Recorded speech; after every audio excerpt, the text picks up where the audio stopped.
เส้นทางที่ใช้ติดต่อกันระหว่างประเทศไทยและลาวที่มีความสำคัญตั้งแต่อดีตจนถึงปัจจุบันแม้นเส้นทางที่พาดผ่านทางตะวันออกเฉียงเหนือของไทยโดยผ่านหลายจังหวัดไปสู่นครหลวงเวียงจันทร์เริ่มต้นจากบางกอกผ่านนนทบุรีปทุมธานีอยุธยาสระบุรีลพบุรีนครราชสีมาสัญญภูมิขอนแก่นหนองบัวลำพูอุดรธานีและจังหวัดหนองคายก่อนที่จะข้ามแม่น้ำคองไปยังนครหลวงเวียงจันทร์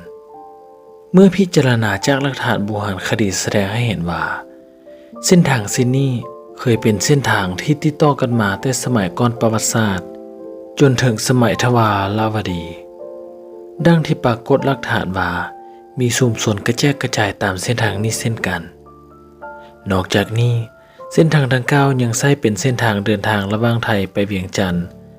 ตั้งแต่สมัยอยุธยาจนถึงสมัยกรุงรัตนโกสินทร์เส้นทางสายนี้ได้มีความสำคัญหลายขึ้นเมื่อมีการใช้เป็นเส้นทางเดินทัพของเจ้าอนุวงศ์ลงมายังนครราชสีมาและสระบุรีรวมทั้งยังเป็นเส้นทางเดินทัพของกองทัพสยามไปยังเวียงจันทร์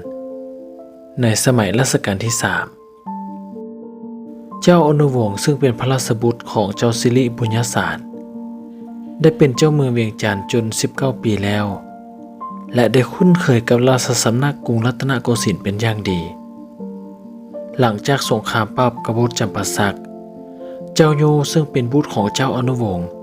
ได้เป็นเจ้าเมืองจำปาสักเฮ็ดให้อำนาจของเวียงจันทร์มีหลายขึ้นเพราะปกครองตั้งแต่เวียงจันทร์ลงไปถึงจำปาสักตลอดดินแดนฝั่งซ้ายแม่น้ำคองต่อมาเจ้าอนุวงศ์ได้พยายามสร้างความสัมพันธ์กับเวียดนามประกอบกับการมีข่าวลือไปถึงเวียงจันทร์ว่าสยามเกิดปัญหาความบ่เข้าใจกับกองทัพอังกฤษจนถึงเกือบถูกกองทัพอังกฤษเข้าตีบางกอกดังนั้นเจ้าอนุวงศ์จึงได้ก่อการนี้ขึ้นในปีพ.ศ. 2369โดยมีเป้าหมายว่าจะตีบางกอกให้ได้แต่ในอีกด้านหนึ่งบอกว่าเจ้าอนุวงศ์บ่ได้ตั้งใจจะตีเอากรุงเทพ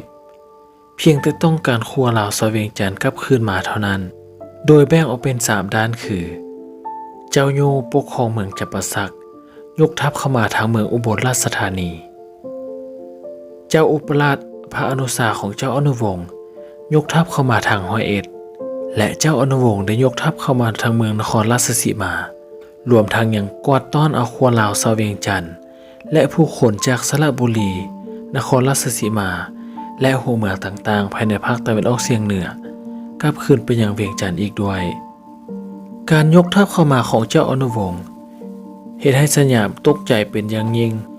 พระบาทสมเด็จพระนางเกล้าเจ้าอยู่หัวได้โปรดให้สมเด็จกรมพระราชวังบวรมหาศักดิพลเสพยกทัพเป็นทัพหลวงขึ้นมา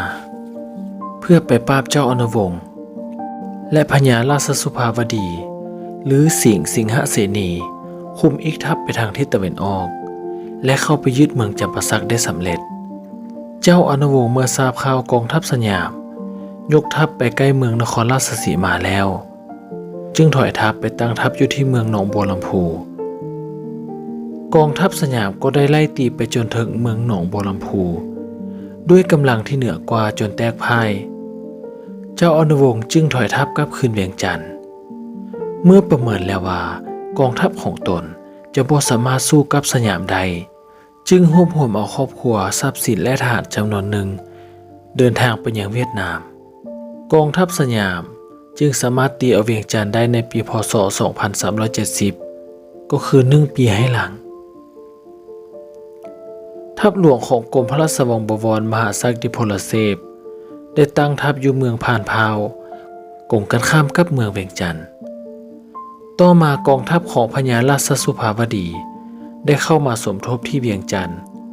สมเด็จกรมพระราชวังบวรมหาศักดิพลเสพเลยให้พญาราชสุภาวดีตั้งทัพจัดการความเรียบร้อยในเวียงจันทร์แล้วตนจึงได้ยกทัพหลวงกลับคืนลงมาบางกอกเส้นทางเดินทัพในภาคกลางจากเอกสารทางประวัติศาสตร์และหลักฐานทางโบราณคดีที่พบสามารถระบุได้ว่าเส้นทางหลักประกอบด้วยทัพหน้าทัพหลวงและทัพหลัง ได้เริ่มต้นเส้นทางด้วยการล่องเรือทวนน้ำจากบางกอกขึ้นไปตามแม่น้ำเจ้าพระยาผ่านเมืองนนทบุรีปทุมธานีจนไปถึงอยุธยาแล้วเข้าแม่น้ำป่าสักจนไปถึงท่าเจ้าสมุทรในอำเภอท่าเหือจังหวัดพระนครศรีอยุธยาจากที่ท่าเจ้าสมุทรนี้ทัพหน้าได้ยกทัพขึ้นไปทางพระพุทธบาทเมืองไซบาดาลและบัวซุมไปยังเมืองนครราชสีมาส่วนกองทัพหลวงและกองทัพหลังได้เดินทางต่อโดยทัพหลวงยกทัพมาทางบกตั้งแต่ท่าห้าเป็นต้นไปส่วนกองทัพหลังได้ยกทัพมาทางเหือผ่านท่าแดงท่างามหัวหินเลิงลางบ้านม่วงและอื่นๆจนไปถึงบ้านครอบขวงในเขตจังหวัดสระบุรีจากนั้นจึงเดินทางผ่านแก่งคอยข้ามดงพญาไฟไปยังนครราชสีมาเส้นทางเดินทัพทางภาคตะวันออกเฉียงเหนือเริ่มจากสีคิ้วไปยังเมืองเนินสูงจากนั้นได้เดินทัพเข้าเมืองนครราชสีมาเพื่อซุ่มนุมไพร่พลและจัดทัพที่ทะเลหญ้านอกเมืองนครราชสีมาทางทิศตะวันออกจากนั้นได้ตัดขึ้นไปทางเหนือผ่านหนองบัวปาคาข้ามแม่น้ำสีในบริเวณหอยต่อจังหวัดนครราชสีมาและสัญญภูมิหลังจากนั้นเดินทางไปทางทิศตะวันออกเฉียงเหนือเข้าเขตจังหวัดสัญญภูมิเส้นทางเดินทัพผ่านบุงคาอำเภอเมืองจังหวัดสัญญภูมิสู่อำเภอคอนสวรรค์จังหวัดสัญญภูมิโดยผ่านบ้านโศกบ้านจอกอำเภอคอนสวรรค์แล้วยกทัพไปทางซ่องสามหมออำเภอแกงคอจากนั้นได้ผ่านอำเภอบานแทนแล้วข้ามลำเซินเข้าเขตอำเภอเวียงเก่าหรืออำเภอภูเวียงเดิมจังหวัดขอนแก่นจากนั้นได้เดินทัพไปยังปากซ่องภูเวียงและกองทัพก็ยังได้เดินทางผ่านลำน้ำบองน้ำพองซึ่งสุดเขตจังหวัดขอนแก่นจากนั้นได้ผ่านเมืองหนองบัวลำพูไปยังส้มปอยซ่องข้าวสารซึ่งเป็นจุดเชื่อมต่อระหว่างจังหวัดหนองบัวลำพูและอุดรธานีผ่านบ้านข้าวสารกองทัพได้เดินทางไปยังบ้านพลับโดยปัจจุบันเป็นตำบลอำเภอบ้านผือจังหวัดอุดรธานีและก็ได้เดินทางไปยังอำเภอทาบอจังหวัดหนองคายซึ่งเดิมเอิ้นว่าบ่อเกลือแสดงถึงความสำคัญของชุมชนในสมัยโบราณซึ่งเป็นที่ผลิตเกลือและเป็นที่ประดิษฐานหลวงพ่อองค์ตือโดยได้สร้างขึ้นสมัยพระเจ้าไสยะเสถาธิราชแห่งลานซาง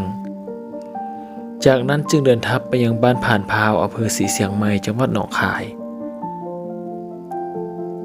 โดยเป็นเมืองฝั่งขวาของแม่น้ำของเมืองเวียงจันทร์ก่อนที่จะข้ามไปยังเวียงจันทร์นั่นเองภายหลังกองทัพหน้าของสยามซึ่งมีกรมมื่นนเรศโยธีและกรมมื่นเสนีบริลักษ์เป็นแม่ทัพได้ยกทัพมาเมืองผ่านพาวโดยปัจจุบันเป็นอำเภอศรีเสียงใหม่จังหวัดหนองคาย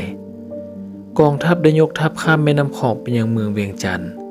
เมื่อตีเอาเวียงจันทร์ได้สำเร็จสยามก็ได้ทำการปล้นสะดมเอาทรัพย์สินเงินคำที่มีค่า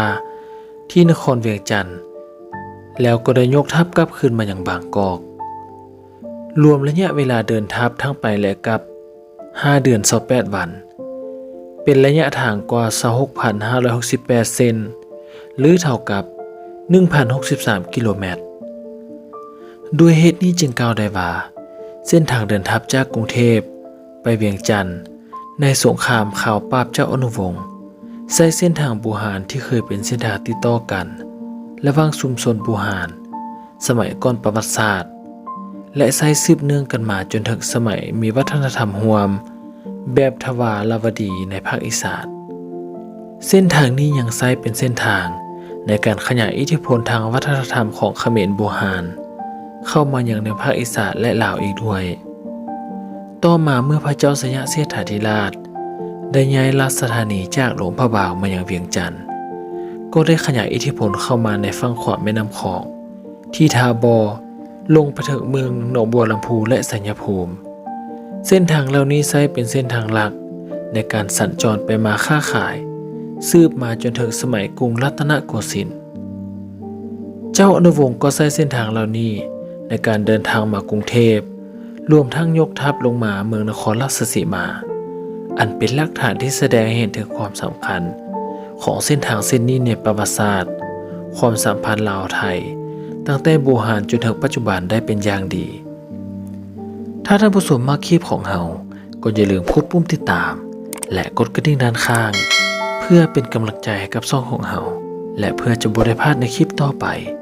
สำหรับมื้อนี้สบายดี